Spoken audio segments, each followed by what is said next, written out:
So what are we hearing, or Yeah, what? when you said, we are hearing all these negative things, what do you mean by the word hearing?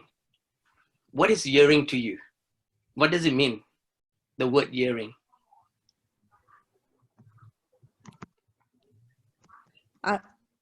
Yeah, Hearing. I mean, I'm just asking for, yeah, when you're hearing things and all that, what does it mean? What's your definition of the word hearing things? Oh, well, Yeah, social understand it. media and TV, we're hearing all the negatives and things like that, Yeah, coming through from the media and stuff like that. So, absolutely. yeah. That's true. Yeah, it is true. Every one of us do say the same thing. Okay, every one of us are saying, we are hearing this, we're hearing this, and we know it's negative, right? But what are we listening to?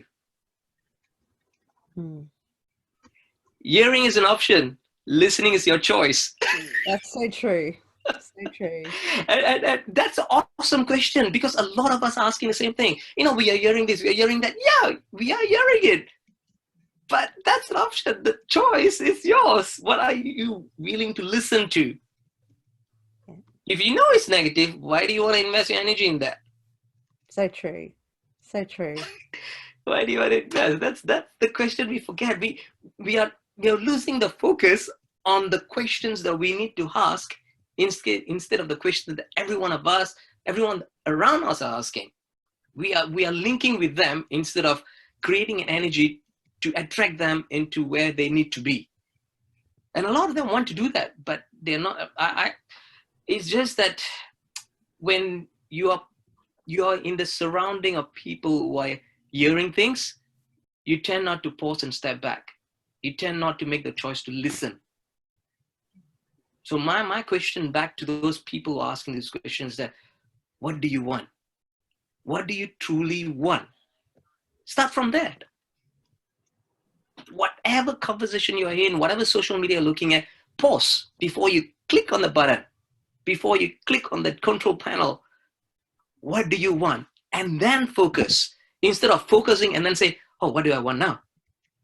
Now that you've listened to something negative and you ask the question after you listen to something negative, what do I want now? The next thing is, oh, I got to keep myself safe. I can't go here. I can't do this. Because what you want is after the negative viewing of anything around you.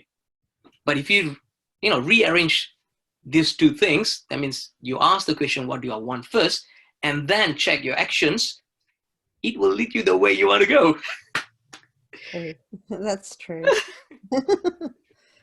Fantastic question. Okay, love that. Further from the hearing and the listening, I'd love to add on another layers. Yes. I find through my experience that the people that I hang out or do business with or friends with, I find that sometimes they themselves don't know what they need to listen or what choices they have. Or I trying to express to them often a solution, all they can see is a negative on top of a solution on a negative on top of a solution. So from that aspect of situation, I sometimes ask, okay, exactly what you said, what is it that you want? They don't know.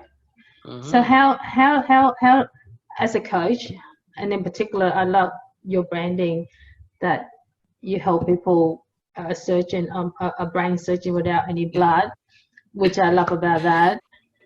And how do you overcome that? How do you go into one layer to another layer that they can see the value that you're offering, Matthew? So I really like to expand on that, if that's okay. Okay, so is the question you're asking, let me rephrase it, is to how to help someone who's not able to find the answer to what do I truly want? Exactly. Is that the question? All they focus, like you just said, all they focus on, when you give them a solution, they focus on negative. All they focus on, no, you can't do that. No, that hasn't been done before. No, it's never been done. Yeah, okay. Excellent question, because I've been in the same spot. Let me see. Now it's 2020, 2014. I was in the same spot, and was with my wife. I'm a coach, and I love helping people. But when you're in a relationship, there's a thing as a coach and a husband. And my coach part of me wanting to help stood out before the husband duty. And my wife did tell me, hang on, you sound more like a coach than a husband. I said, okay, hang on, I'm doing it wrong. So I understand sometimes that's what we want to do. We want to help people. Whoo, I know this, come on, let's do it. But it doesn't work like that, unfortunately. Yeah. Now, I'm going to ask you something, all right? Anything that you do, whatever you want to do, let's say, if someone is going to tell you to do something, or if they're going to ask you to do something, or if they're going to ask you what you want to do, instead of telling and asking, which sounds less threatening? Asking. Maybe threatening is not the word. Asking or telling? Asking. Okay, so asking is less threatening, is it? Mm-hmm. Instead of telling you what to do? Mm-hmm. So let me give you an example. If I tell you, okay, Jane, you need to stop doing A and start doing B, compared to I'm asking you, now, would you like to do A instead of B? Which seems to be, more like it leads you to make the choices more easy. Or it makes, I'm trying to find the word. It leads you to make it doesn't feel that you're being pushed, in other words. Okay, it doesn't feel that you're being pushed. So if I'm going to tell you, Jane, leave A, start doing B, compared to if I'm going to ask you, if I'm going to rephrase the same thing in a different way, Jane, what do you think about doing A instead of B? The second option. Second option. More inviting. More inviting, isn't it? Why do you think it's more inviting? It gives you the opportunity to listen and explore of why you recommend A and not B. Okay, opportunity is one word. What other thing? What other thing that is A makes choice. a choice? Yeah, choice. Behind the word of choice, there's a C word. Mm-hmm. What do you think the C word is? Communication. C. Much more powerful than that. Clarity. Much more powerful than that. Choice. Much more powerful than that. That's what we all want. We all want it, regardless of we saying the word or even thinking that word. We all want control. Control. We all want control. When do we feel unsettled? When do you feel uneasy? When we lose our control. This could be your family, this could be your work, this could be your venture, this could be your career, this could be even your studies. The minute we feel that we're losing control, that's it. It doesn't go right. So when someone is going to tell you to do this instead of this, whose control is that? Is that yours or mine? The person who's telling. Exactly. But if I'm going to rephrase it in a different way and and putting it in such a way that, okay, what do you think, Jane? Would you think B is better than C? What do you think? Whose control is that?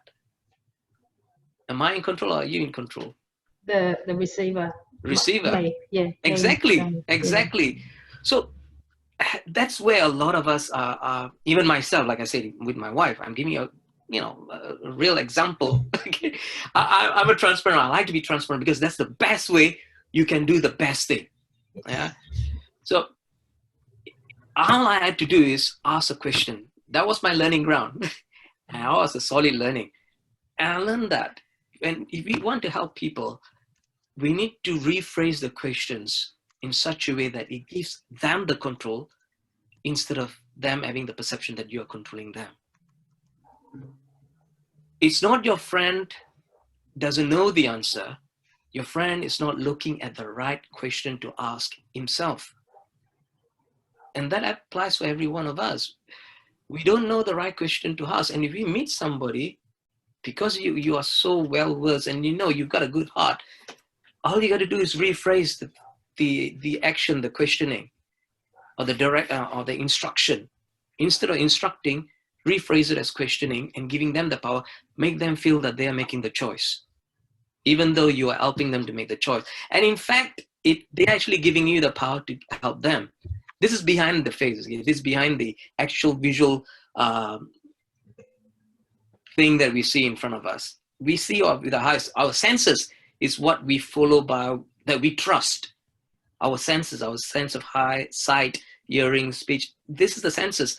But beyond that, there's some other energy that's really playing the part, that has got a bigger control of our life than our senses. As long as we trust our senses without being aware of our inner being, inner self that has got a lot more power and going within, then coming out, we will be actually leading ourselves in the wrong direction. Does that make sense? Yep. Yeah. So does that answer your question?